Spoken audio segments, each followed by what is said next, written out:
कहानी की शुरुआत में हम एना और लुइस नाम के एक कपल को देखते हैं जो अपने बेडरूम में एक दूसरे से बातें कर रहे होते हैं। इसी दौरान टीवी पर एक इमरजेंसी न्यूज चलती है, पर इन दोनों का ध्यान टीवी पर नहीं जाता और ये दोनों न्यूज को इग्नोर करके सो जाते हैं। लेकिन इस इमरजेंसी न्यूज को इग्नोर करना इनकी लाइफ की सबसे बड़ी गलती साबित होने वाली थी। और अगली सुबह जैसे ही लुइस की आंख खुलती है तो वो देखता है कि पड़ोस की लड़की इनके दरवाजे पर खड़ी है और काफी अजीब तरीके से इनको घूर रही है। ये देखकर लुइस को लगा कि शायद ये लड़की यहाँ किसी मदद के लिए आई है, इसलिए लुइस उसे अपने पास बुलाता है। लेकिन जब वो लड़की लुइस के करीब आती है तो लुइस की आंखें खुली की खुली रह जाती हैं, क्योंकि उस लड़की का मुंह पूरी तरह से कटा हुआ था। लेकिन मुंह कटने के बावजूद भी उस लड़की को तकलीफ नहीं हो रही थी। पर इस बात को लुइस समझ नहीं पाता और वो दौड़ते हुए उस लड़की की मदद करने के लिए उसके पास जाता है और अपनी वाइफ एना को जगाकर एम्बुलेंस बुलाने के लिए कहता है ताकि इस लड़की को हॉस्पिटल ले जाया जा सके। लेकिन तभी वो लड़की एक खूनखार जानवर की तरह लुइस के गर्दन पर काट लेती है, जिससे लुइस जोर से चिल्लाने लगता है। लुइस की चिल्लाने की आवाज सुनकर उसकी वाइफ एना जाग जाती है और वो जल्दी से लुइस के पास आकर उस लड़की को लुइस से अलग करके दूर फेंक देती है। लेकिन अब वो लड़की एना को काटने के लिए उसकी तरफ आने लगती है। ये देखकर एना घबराते हुए जल्दी से अपने पीछे रूम का दरवाजा बंद कर देती है। अब यहाँ एना जल्दी से एक कपड़ा उठाकर अपने हस्बैंड की गर्दन से निकलते हुए खून को रोकने की कोशिश करती है। लेकिन उस लड़की ने लुइस को इतने बुरी तरह से काटा था कि खून रुकने का नाम ही नहीं ले रहा था। इसीलिए एना एम्बुलेंस को कॉल करने लगती है। लेकिन जैसे ही एना पीछे मुड़ती है तो वो देखती है कि उसका हस्बैंड जो कुछ देर पहले दर्द से तड़प रहा था वो अभी बिल्कुल ठीक ठाक नॉर्मल हालत में खड़ा है, जैसे उसे कुछ हुआ ही नहीं हो। अब इससे पहले कि एना कुछ समझ पाती तभी लुइस एना पर हमला कर देता है और एना को काटने की कोशिश करता है। लेकिन एना जैसे तैसे करके खुद को छुड़ाकर बाथरूम में चली जाती है और बाथरूम का दरवाजा लॉक कर देती है। लेकिन तभी लुइस बाथरूम का दरवाजा तोड़कर अंदर आने की कोशिश करता है। यह देखकर एना घबराते हुए जल्दी से बाथरूम की खिड़की खोलकर बाहर निकलने ही वाली होती है कि तभी लुइस एना को पैर से पकड़ लेता है। अब यहाँ एना खुद को बचाने के लिए लुइस को लात मारकर खुद को छुड़ाकर घर से बाहर आ जाती है और जल्दी से अपनी कार के पास पहुंचती है। लेकिन तभी उसकी नजर अपने पड़ोसी पर पड़ती है जो बंदूक लेकर लोगों पर गोलियां चला रहा होता है। यहाँ एना को कुछ समझ नहीं आ रहा होता कि आखिर यह सब क्या चल रहा है। इसीलिए एना अपने पड़ोसी से पूछती है कि यह सब हो क्या रहा है। तभी वो आदमी उसके ऊपर बंदूक तान कर चिल्लाते हुए कहता है, मुझसे दूर रहो नहीं तो मैं तुम्हें मार दूंगा। दरअसल वो आदमी एना के बॉडी पर खून के निशान देखकर समझ जाता है कि एना भी इन्फेक्टेड हो चुकी है। अब वो आदमी जैसे ही एना को मारने के लिए आगे बढ़ता है तभी अचानक पीछे से एक एम्बुलेंस तेज रफ्तार में आकर उस आदमी को जोरदार टक्कर मारकर चला जाता है, जिससे उस आदमी की वहीं पर मौत हो जाती है। ये देखकर एना बहुत ज्यादा घबरा जाती है और जब वो अपने चारों तरफ नजर घुमाती है तो वो देखती है कि हर तरफ लोगों में हलचल मची हुई है। लोग खुद को बचाने के लिए एक सेफ जगह की तलाश में यहाँ वहाँ भाग रहे हैं और पूरा इलाका आग की लपटों में जल रहा है। अब इससे पहले कि एना यहाँ से निकल पाती तभी लुइस घर से बाहर निकल आता है और एना को मारने के लिए उसकी तरफ दौड़ता है। तब एना खुद को बचाने के लिए जल्दी से कार में बैठ जाती है और कार को स्टार्ट करके यहाँ से निकलने लगती है। लेकिन तभी एना का हस्बैंड लुइस कार के ऊपर जंप कर देता है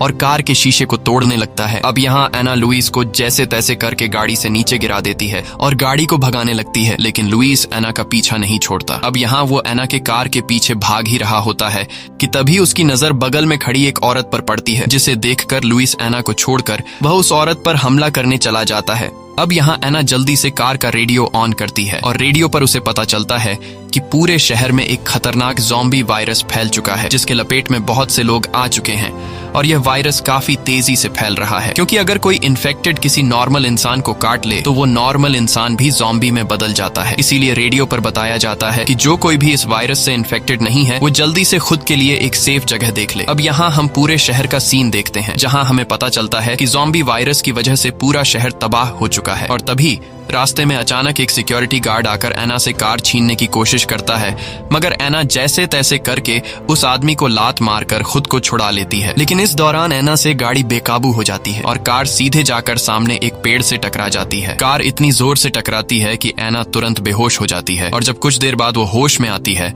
तो वो कार से बाहर निकलती है। लेकिन तभी एक पुलिस ऑफिसर उसके ऊपर बंदूक तान देता है और एना से कुछ बोलने को कहता है ताकि उसे पता चल सके कि एना ज़ॉम्बी है या नॉर्मल इंसान। तब एना कहती है, प्लीज मुझे मत मारो। ये सुनकर पुलिस ऑफिसर समझ जाता है कि एना इन्फेक्टेड नहीं है, क्योंकि ज़ॉम्बीज बोल नहीं सकते थे।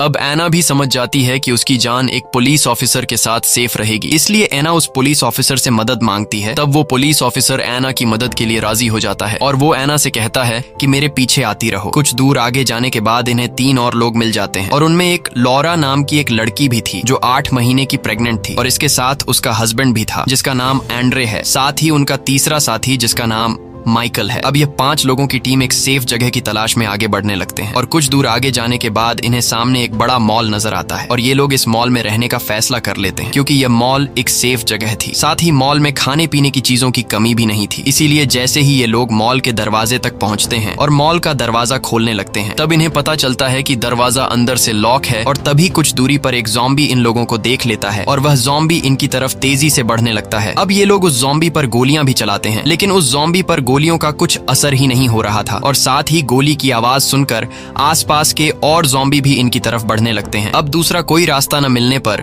वह पुलिस ऑफिसर जल्दी से दरवाजे के लॉक को गोली से शूट करके तोड़ देता है और ये लोग जल्दी से मॉल के अंदर आकर दरवाजा बंद कर देते हैं। अंदर आकर ये लोग पूरी तरह से अलर्ट होकर मॉल के हर एक कोने को चेक करते हैं कि कहीं यहाँ पर भी तो कोई ज़ॉम्बी नहीं है। लेकिन अच्छी बात यह थी कि मॉल के अंदर कोई भी ज़ॉम्बी नहीं होता, इसीलिए ये लोग कुछ देर बैठकर सुकून की सांस लेते हैं। लेकिन यहाँ माइकल कहता है कि हमें मॉल के हर एक दरवाजे को अच्छी तरह से देखना चाहिए कि कहीं कोई दरवाजा खुला न रह गया हो। माइकल की बात सभी को ठीक लगती है, जिसके बाद ये लोग फिर से मॉल का हर एक कोना चेक करते हैं और माइकल जब स्टोर रूम की तरफ जाता है तो उसे स्टोर रूम में से काफी अजीब सी आवाज सुनाई देती है, जिसे सुनकर माइकल चुपचाप स्टोर रूम का दरवाजा खोल लेता है और अंदर का नजारा देखकर उसके गले में सांसें अटक जाती हैं क्योंकि अंदर एक ज़ॉम्बी एक इंसान को खा रहा था और अब वह ज़ॉम्बी माइकल को भी देख लेता है, जिसके बाद वह ज़ॉम्बी माइकल को मारने के लिए उस पर हमला कर देता है। लेकिन माइकल खुद को बचाते हुए जल्दी से एक नुकीली लकड़ी का टुकड़ा उस ज़ॉम्बी के सिर में घोंप देता है। वहीं दूसरी तरफ माइकल की आवाजें पुलिस ऑफिसर भी सुन लेता है और अब जैसे ही ये लोग माइकल की तरफ जाने वाले होते हैं तभी वहां पर एक दूसरा ज़ॉम्बी आकर उस प्रेग्नेंट लड़की पर हमला कर देता है। पर यहाँ वह पुलिस ऑफिसर ज़ॉम्बी को पकड़ लेता है और ज़ॉम्बी को मारने की कोशिश करता है, लेकिन ऑफिसर ज़ॉम्बी के सामने कमजोर पड़ रहा था। तब यहाँ एना हिम्मत करके ऑफिसर का बंदूक उठाकर उस ज़ॉम्बी को शूट कर लेती है। अब सभी लोग जल्दी से यहाँ से भागने लगते हैं और लिफ्ट में पहुंचकर ऊपर वाले फ्लोर पर जाने लगते हैं। लेकिन जैसे ही ये लोग दूसरे फ्लोर पर लिफ्ट का दरवाजा खोलते हैं तो इनके सामने 3 सिक्योरिटी गार्ड इन पर बंदूक तान कर खड़े होते हैं और यहाँ हमें पता चलता है कि इन 3 सिक्योरिटी गार्ड्स ने इस मॉल पर अपना कब्जा किया हुआ है। यहाँ इन गार्ड्स का लीडर जिसका नाम सीजे है वह इन लोगों से कहता है कि तुम लोग यहाँ से चले जाओ क्योंकि तुम लोगों की वजह से हम लोग भी खतरे में पड़ सकते हैं। तब यहाँ माइकल सीजे को समझाने की कोशिश करता है और उसे बताता है कि नीचे पूरा मॉल ज़ॉम्बीज से भरा पड़ा है और अगर हम नीचे गए तो हम मारे जाएंगे। लेकिन सीजे को इस बात से कोई फर्क नहीं पड़ता और वह इन लोगों को दूसरे फ्लोर पर आने से साफ साफ मना कर देता है। तब यहाँ एंड्रे सीजे से रिक्वेस्ट करते हुए कहता है कि प्लीज हमारी मदद करो क्योंकि मेरी पत्नी प्रेग्नेंट है और अगर वह बाहर रहेगी तो उसके साथ साथ मेरा आने वाला बच्चा भी मारा जाएगा। अब सभी के रिक्वेस्ट करने पर आखिरकार सीजे मान जाता है और इन लोगों को अंदर आने की इजाजत दे देता है, लेकिन एक शर्त पर, और वह शर्त यह होती है कि अंदर आने से पहले इन सभी लोगों को अपने हथियार इन्हें देने होंगे। अब दूसरा कोई रास्ता न होने पर ये लोग अपने हथियार सीजे को देकर दूसरे फ्लोर में आ जाते हैं। अंदर आकर ये लोग टीवी पर न्यूज देखते हैं जहां इन्हें पता चलता है कि पूरी कंट्री में ये ज़ॉम्बी वायरस फैल चुका है और ये वायरस एक इंसान से दूसरे इंसान को काफी तेजी से लग रहा है। साथ ही इन्हें पता चलता है कि इन ज़ॉम्बीज को मारने का सिर्फ एक ही तरीका है और वह तरीका यह है कि इन ज़ॉम्बीज को सिर्फ सिर में गोली मारने से इनकी मौत होती है। अब यहाँ इनके साथ जो प्रेग्नेंट लड़की होती है उस लड़की को कुछ अजीब सी फीलिंग आने लगती है, इसीलिए वह चुपचाप अपने हस्बैंड को बाथरूम की तरफ लेकर जाती है और वहां वह अपने हस्बैंड को अपने हाथ पर ज़ॉम्बी के काटने का निशान दिखाकर कहती है कि मुझे ज़ॉम्बी ने काट लिया है और अब मैं भी इन्फेक्टेड हो चुकी हूँ। ये सुनकर एंड्रे अपनी वाइफ को शांत करता है और उसे कहता है कि परेशान मत हो, तुम्हें कुछ भी नहीं होगा, लेकिन तुम इस ज़ॉम्बी के काटे हुए निशान के बारे में किसी को भी नहीं बताओगी। वहीं दूसरी तरफ सभी लोग काफी परेशान बैठे होते हैं क्योंकि ये लोग ज़ॉम्बीज के बीच फंस चुके हैं और अब इन लोगों को कैसे भी करके यहाँ से निकलना होगा। इसलिए सीजे पुलिस ऑफिसर को ऑर्डर देता है कि तुम लोग ऊपर छत पर जाकर एक बड़ा SOS का निशान बनाओ ताकि अगर ऊपर से कोई हेलीकॉप्टर गुजरे तो उसे पता चल सके कि यहाँ पर कुछ सर्वाइवर्स मौजूद हैं। और अब सीजे के ऑर्डर के मुताबिक ये लोग एक बड़ा सा SOS का निशान बना लेते हैं। यहाँ ये लोग देखते हैं कि आसपास के जितने भी ज़ॉम्बीज हैं वो सब मॉल की तरफ आ रहे हैं। ये देखकर ये लोग काफी ज्यादा डर जाते हैं और तभी इन्हें सड़क के पास वाले मार्केट से गोली चलने की आवाज आती है। अब सीजे जब दूरबीन से उस तरफ देखता है तो सामने गन शॉप के छत पर उसे एक आदमी दिखाई देता है और वो आदमी बोर्ड पर कुछ लिखकर उनको बताता है कि मेरा नाम एंडी है और मैं यहाँ पर अकेला बचा हुआ हूँ, इसलिए प्लीज मेरी मदद करो। और तभी वह आदमी आसमान की तरफ इशारा करने लगता है। अब जब ये लोग ऊपर आसमान की तरफ देखते हैं तो इन्हें एक हेलीकॉप्टर दिखाई देता है, जिसे देखकर ये सभी लोग काफी खुश हो जाते हैं क्योंकि इन्हें लगा कि हेलीकॉप्टर आकर हमें बचा लेगा। इसलिए ये सभी लोग जोर से चिल्लाते हुए हेलीकॉप्टर की तरफ इशारे करने लगते हैं, लेकिन हेलीकॉप्टर इनसे काफी दूरी पर होने की वजह से इन्हें देख नहीं पाता और देखते ही देखते इनकी नजरों से दूर चला जाता है। यह देखकर सभी लोग काफी ज्यादा मायूस हो जाते हैं। अब रात होने वाली थी, इसलिए ये लोग वापस मॉल में आकर सो जाते हैं। और अगली सुबह सीजे का एक साथी जब सीसीटीवी रूम में स्क्रीन को देखता है तो उसे पता चलता है कि एक ट्रक ज़ॉम्बी से खुद को बचाते हुए मॉल की तरफ आ रहा है और ये बात वो लड़का सभी को बता देता है।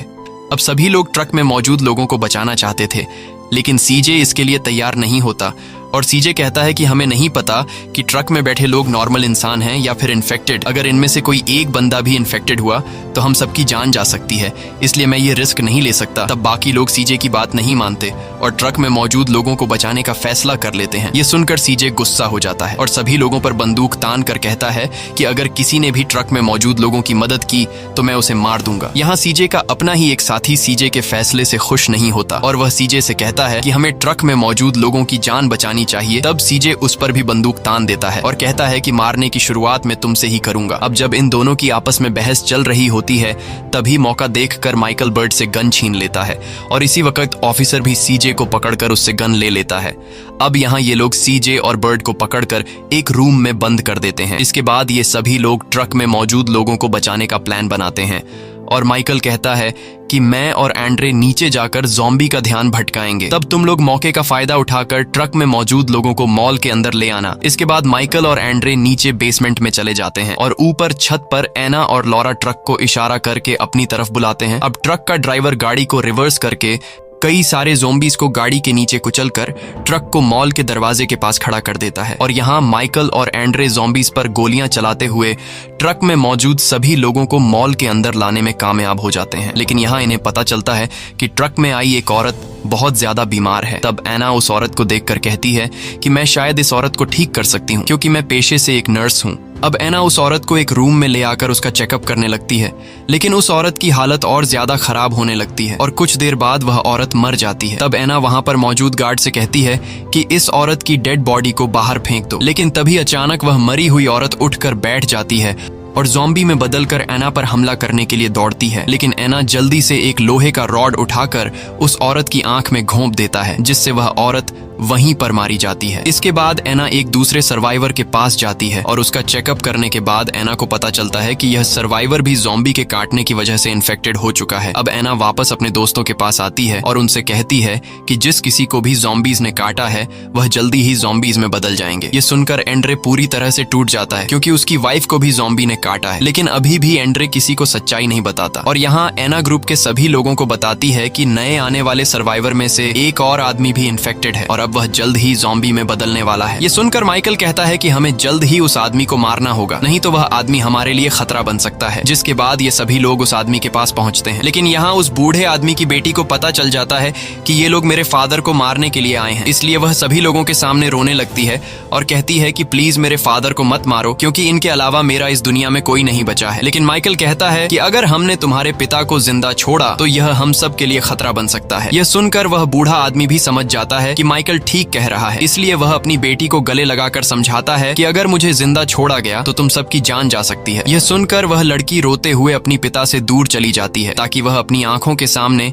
अपने पिता को मरता हुआ न देख सके। अब बाकी लोग भी वहां से चले जाते हैं और पुलिस ऑफिसर उस बूढ़े आदमी का ज़ॉम्बी बनने का इंतजार करने लगता है और जैसे ही वह बूढ़ा आदमी ज़ॉम्बी में बदलने लगता है तब वह ऑफिसर उसे शूट करके मार देता है और गोली के चलने की आवाज सुनकर वह लड़की समझ जाती है कि मेरे पिता मारे जा चुके हैं। वहीं दूसरी तरफ एंड्रे अपनी वाइफ के पास जाता है और जब वह उसके शरीर पर फैलते हुए वायरस को देखता है तो उसे यकीन हो जाता है कि लॉरा भी धीरे धीरे ज़ॉम्बी बनने लगी है। लेकिन वह लॉरा को सच नहीं बताता क्योंकि वह नहीं चाहता था कि मेरे आने वाले बेटे पर इस बात से कोई असर पड़े। इसलिए वह अपनी वाइफ से कहता है कि अब तुम किसी से नहीं मिलोगी और इसी कमरे में रहोगी क्योंकि बाहर ज़ॉम्बीज घूम रहे हैं, इसलिए मैं नहीं चाहता कि ज़ॉम्बीज कहीं तुम्हें नुकसान न पहुंचा दें। वहीं ऑफिसर जब छत पर जाता है तो वह देखता है कि अब और भी कई सारे ज़ॉम्बीज मॉल के बाहर जमा होने लगे हैं। अब इस तरह से दिन गुजरते हैं और ऑफिसर और सामने गन शॉप में मौजूद आदमी की आपस में काफी अच्छी दोस्ती हो जाती है। वहीं बाकी लोग भी मॉल के अंदर काफी खुश रहने लगे थे क्योंकि मॉल में किसी चीज की भी कमी नहीं थी। यहाँ इनकी जरूरत की हर एक चीज मौजूद थी और ये लोग खुशी खुशी अपनी जिंदगी यहाँ गुजारने लगते हैं। लेकिन एक दिन अचानक बिजली चली जाती है और चारों तरफ अंधेरा छा जाता है। अब ये लोग इस तरह से अंधेरे में तो नहीं रह सकते थे, इसीलिए ये सभी लोग नीचे बेसमेंट में जाकर जनरेटर चालू करने का फैसला कर लेते हैं और ये लोग नीचे जनरेटर रूम की तरफ बढ़ने लगते हैं। लेकिन तभी बर्ड को महसूस होता है कि कोई अनजान चीज लगातार इनका पीछा कर रही है। ये सुनते ही सभी लोग अलर्ट हो जाते हैं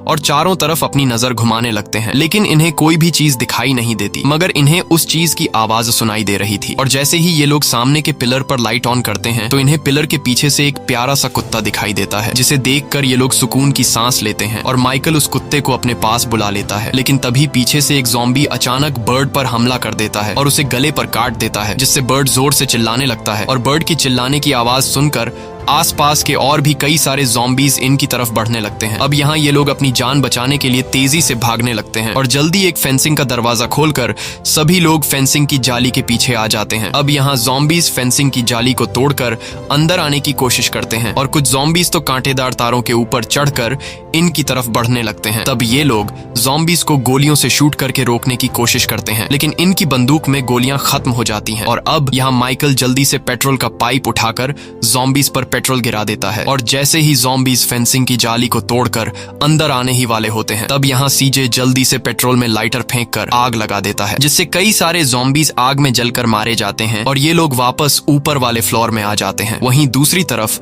हम एंड्रे को देखते हैं, जिसने अपनी वाइफ लॉरा को सबसे छुपाकर एक कमरे में जंजीरों से बांध रखा था क्योंकि अब लॉरा ज़ॉम्बी में बदल रही थी और अब लॉरा की डिलीवरी का टाइम भी हो गया था। यहाँ आंड्रे एक कपड़े से उसका मुंह बंद कर देता है ताकि लॉरा की आवाज बाहर कोई न सुन सके और यहाँ काफी जोर लगाने के बाद लॉरा अपने बच्चे को जन्म दे देती है। लेकिन अब लॉरा पूरी तरह से ज़ॉम्बी में बदलकर एंड्रे को मारने की कोशिश करती है, लेकिन अच्छी बात यह थी कि एंड्रे ने उसे पहले से बांध रखा था, जिस वजह से वह एंड्रे को काट नहीं पाती। तभी वहां पर एक बूढ़ी औरत लॉरा के चीखने की आवाज सुनकर अंदर आ जाती है और वो औरत जब देखती है कि लॉरा ज़ॉम्बी में बदल चुकी है तो वो औरत बिना कुछ सोचे समझे बंदूक उठाकर लॉरा को मार डालती है। यह देखकर एंड्रे को गुस्सा आ जाता है और वह गुस्से में उस बूढ़ी औरत से कहता है कि तुमने मेरी वाइफ को क्यों मारा। इसके बाद एंड्रे अपने गुस्से पर कंट्रोल ना पाकर उस बूढ़ी औरत को गोली मार देता है और मरने से पहले वह बूढ़ी औरत भी एंड्रे को गोली मारकर खत्म कर देती है और इस तरह से ये तीनों खत्म हो जाते हैं। तभी गोलियों की आवाज सुनकर बाकी लोग भी वहां पहुंच जाते हैं और कमरे का मंजर देखकर ये लोग समझ जाते हैं कि ये तीनों मारे जा चुके हैं। अब एना जब एंड्रे की बेटी को देखती है जो अभी कुछ देर पहले पैदा हुई थी तो एना को पता चलता है कि एंड्रे की पैदा हुई बेटी भी एक ज़ॉम्बी है। ये देखकर एना ना चाहते हुए उस बच्ची को मार देती है। अब यहाँ सभी लोग एक साथ इकट्ठा हो जाते हैं और पुलिस ऑफिसर सभी से कहता है कि अगर हम लोग यहाँ रहे तो हम सब एक एक करके मर जाएंगे क्योंकि अब हमारी मदद करने यहाँ कोई भी आने वाला नहीं है, इसलिए अब हमें खुद ही यहाँ से निकलने का कोई रास्ता निकालना होगा। ऑफिसर की बात सभी को ठीक लगती है और ये लोग यहाँ से निकलने का प्लान बनाने लगते हैं। तब माइकल बताता है कि यहाँ से कुछ दूरी पर समंदर है और हमारे पास पार्किंग में 2 बड़े ट्रक खड़े हैं। अगर हम ट्रक की मदद से यहाँ से निकलकर समंदर के किनारे तक पहुँच जाए तो वहाँ हम एक बोट में बैठकर पास के आइलैंड पर जा सकते हैं जहाँ पर कोई भी ज़ॉम्बी नहीं है। अब सबको ये आइडिया ठीक लगता है और ये लोग उन 2 गाड़ियों को मॉडिफाई करने लगते हैं जिनमें ये लोग यहाँ से जाने वाले हैं। ये लोग गाड़ी के साइड की जाली पर मजबूत स्टील प्लेट लगा देते हैं ताकि अंदर ज़ॉम्बी ना आ सके और साथ ही ये लोग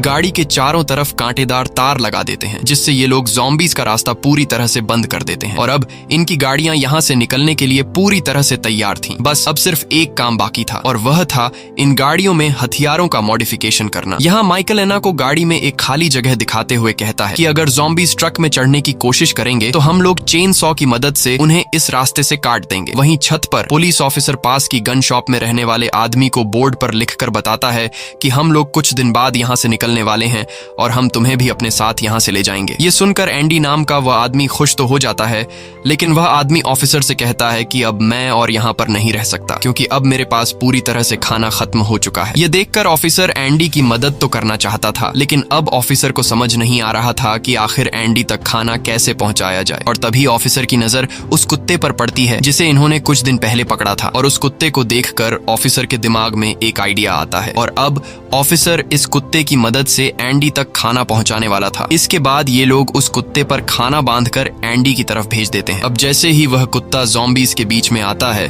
तब एंडी सीटी बजाकर उसे अपनी तरफ बुलाता है, और वह कुत्ता तेजी से दौड़ते हुए सीधा कई सारे ज़ॉम्बीज के बीच गन शॉप के एक छोटे से दरवाजे से अंदर घुस जाता है। ये देखकर सभी लोग काफी खुश हो जाते हैं, लेकिन तभी एक ज़ॉम्बी भी उस छोटे से दरवाजे के अंदर चला जाता है जहां से कुत्ता अंदर घुसा था, और देखते ही देखते और भी कई सारे ज़ॉम्बीज गन शॉप में चले जाते हैं और एंडी को मार डालते हैं, जिसकी चीखने की आवाजें ये लोग वॉकी टॉकी पर सुन लेते हैं, और सभी लोग एंडी की मौत से काफी उदास हो जाते हैं। अब ये सभी लोग समझ जाते हैं कि हमें जल्द ही यहाँ से निकलना होगा, नहीं तो ये ज़ॉम्बीज इसी तरह से कोई छोटा सा रास्ता ढूंढकर हमें भी मार देंगे। अब ये सभी लोग फैसला कर लेते हैं कि हम पहले बेसमेंट में जाएंगे और बेसमेंट से हथियार उठाकर गाड़ी में बैठकर यहाँ से निकल जाएंगे। जिसके बाद ये सभी बेसमेंट के दरवाजे तक पहुंच जाते हैं, और यहाँ ये लोग अपने एक साथी को यहीं पर छोड़कर उससे कहते हैं कि हम लोग बंदूक लेकर आ रहे हैं, और जैसे ही हम लोग बंदूक लेकर यहाँ पर पहुंच जाएं तो तुम हमारे लिए दरवाजा खोल देना। जिसके बाद ये सभी लोग आगे बढ़ते हुए हथियार वाली जगह पर पहुंच जाते हैं, और हर एक बंदा जितना हो सके उतने हथियार उठा लेता है। अब ढेर सारे हथियार उठाने के बाद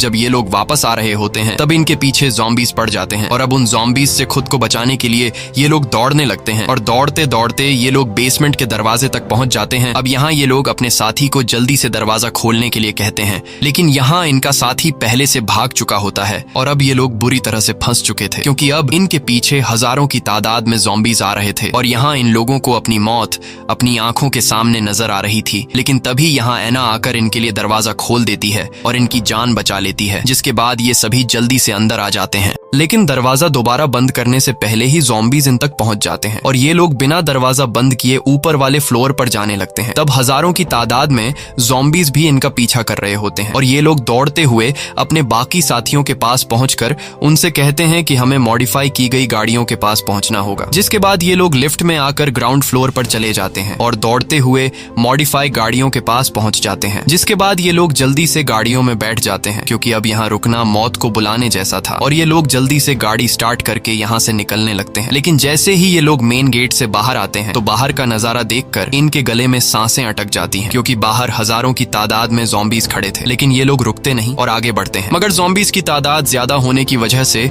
इनकी गाड़ियां आगे नहीं बढ़ पाती, और ये लोग ज़ॉम्बीज के बीच फंस जाते हैं। मगर ज़ॉम्बीज इनका कुछ भी नहीं बिगाड़ पाते, क्योंकि उन्होंने अपनी गाड़ियों को चारों तरफ से सिक्योर कर दिया था, और जो भी ज़ॉम्बी इनकी गाड़ी पर चढ़ने की कोशिश करता, तो ये लोग उसे चेन सॉ की मदद से बीच से काट देते हैं। लेकिन अब ये लोग ज्यादा देर तक यहाँ पर रुक नहीं सकते थे, इसीलिए सीजे गाड़ी की छत पर चढ़कर एक बड़ा सा सिलेंडर उठाकर ज़ॉम्बीज के बीच फेंक देता है, जिसे एक ज़ॉम्बी उठा लेता है, और फिर सीजे उस सिलेंडर पर निशाना लगाकर उसे शूट कर देता है, जिससे एक जोरदार ब्लास्ट होता है, और कई सारे ज़ॉम्बीज आग में जलकर मारे जाते हैं। साथ ही इन लोगों के लिए आगे का रास्ता भी खुल जाता है। जिसके बाद ये लोग फिर से अपनी गाड़ियों को आगे बढ़ाने लगते हैं, और ये लोग ज़ॉम्बीज के झुंड से काफी दूर निकल आते हैं। लेकिन तभी पुलिस ऑफिसर जिस ट्रक को चला रहा होता है, उस ट्रक पर एक ज़ॉम्बी चढ़ जाता है, और यहाँ उस ज़ॉम्बी को मारने के लिए एक बूढ़ा आदमी चेन सॉ उठाकर मारने ही वाला होता है कि तभी पुलिस ऑफिसर देखता है कि सामने का रास्ता बंद है, इसलिए वो ट्रक को दूसरी साइड पर मोड़ने लगता है। लेकिन ट्रक की स्पीड ज्यादा होने की वजह से ट्रक अचानक पलट जाती है, जिस वजह से बूढ़ा आदमी गलती से अपनी ही साथी पर चेन सॉ चलाकर उसे मार देता है, और साथ ही ट्रक पलटने की वजह से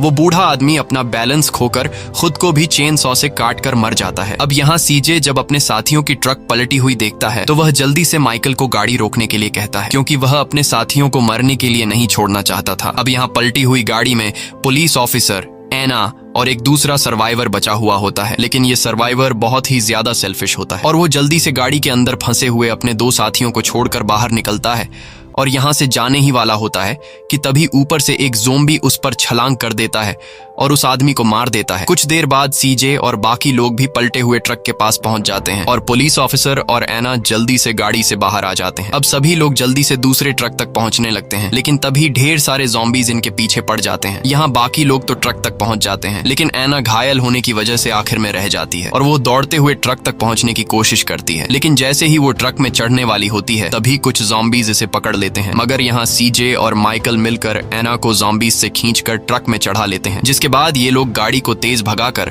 ज़ॉम्बीज से काफी दूर निकल आते हैं और कुछ देर बाद ये लोग समंदर के किनारे पर पहुंच जाते हैं, जहां ये लोग समंदर के किनारे पर गाड़ी खड़ी करके सब गाड़ी से बाहर आ जाते हैं और बोट को ढूंढने लगते हैं। लेकिन कुछ देर बाद एक बार फिर से ज़ॉम्बीज का एक बड़ा झुंड तेजी से इनकी तरफ बढ़ने लगता है। अब यहाँ सीजे बाकी लोगों को जाने के लिए कहता है और खुद अकेले ज़ॉम्बीज को शूट करके उन्हें रोकने की कोशिश करता है। इस दौरान वो कई सारे ज़ॉम्बीज को मार देता है, लेकिन ज़ॉम्बीज की तादाद काफी ज्यादा होती है, जिस वजह से वो ज्यादा देर तक ज़ॉम्बीज को रोक नहीं पाता और हजारों की तादाद में ज़ॉम्बी सीजे पर हमला कर देते हैं। लेकिन सीजे फिर भी नहीं रुकता और अपनी आखिरी सांस तक ज़ॉम्बीज से लड़ रहा होता है और आखिर में सीजे जब समझ जाता है कि अब मेरा बच पाना मुश्किल है तो वो अपने पास पड़े एक बड़े सिलेंडर पर गोली चलाता है, जिससे एक जोरदार ब्लास्ट होता है और सीजे अपने साथियों के लिए अपनी जान सैक्रिफाइस करके कई सारे ज़ॉम्बीज को मार देता है। वहीं बाकी लोगों को बोट मिल जाती है और ये लोग जल्दी से बोट की रस्सियां खोलकर बोट में बैठ जाते हैं और यहाँ से निकलने ही वाले होते हैं कि तभी माइकल इनके साथ जाने से इनकार कर देता है। ये सुनकर एना माइकल से पूछती है कि तुम हमारे साथ क्यों नहीं आ रहे हो। तब माइकल एना को अपना हाथ दिखाते हुए कहता है कि जब मैं तुम्हें ज़ॉम्बीज से बचाकर ट्रक में चढ़ा रहा था तब मुझे एक ज़ॉम्बी ने काट लिया था, इसलिए अब मैं तुम्हारे साथ नहीं जा सकता हूँ, क्योंकि अगर मैं तुम्हारे साथ गया तो मैं तुम्हारे लिए खतरा बन सकता हूँ। ये सुनकर सभी लोग काफी उदास हो जाते हैं और ना चाहते हुए माइकल को यहीं पर छोड़कर बोट से निकल जाते हैं। यहाँ माइकल समंदर के किनारे पर खड़ा होकर उन्हें दूर जाते हुए देख रहा होता है और तभी माइकल देखता है कि कुछ ज़ॉम्बीज उसकी तरफ बढ़ रहे हैं। ये देखकर माइकल सोचता है कि ज़ॉम्बी बनने से अच्छा है कि मैं खुद को मार दूं और फिर माइकल खुद को बंदूक से शूट कर लेता है। वहीं बाकी बचे हुए लोग समंदर में आगे बढ़ते हुए सामने के आइलैंड की तरफ जाने लगते हैं, जहां पर कोई भी ज़ॉम्बी नहीं है। इसी के साथ ये कहानी खत्म हो जाती है। अगर आपको ये वीडियो अच्छी लगी हो तो हमारे चैनल को सब्सक्राइब और वीडियो को लाइक जरूर कीजिएगा।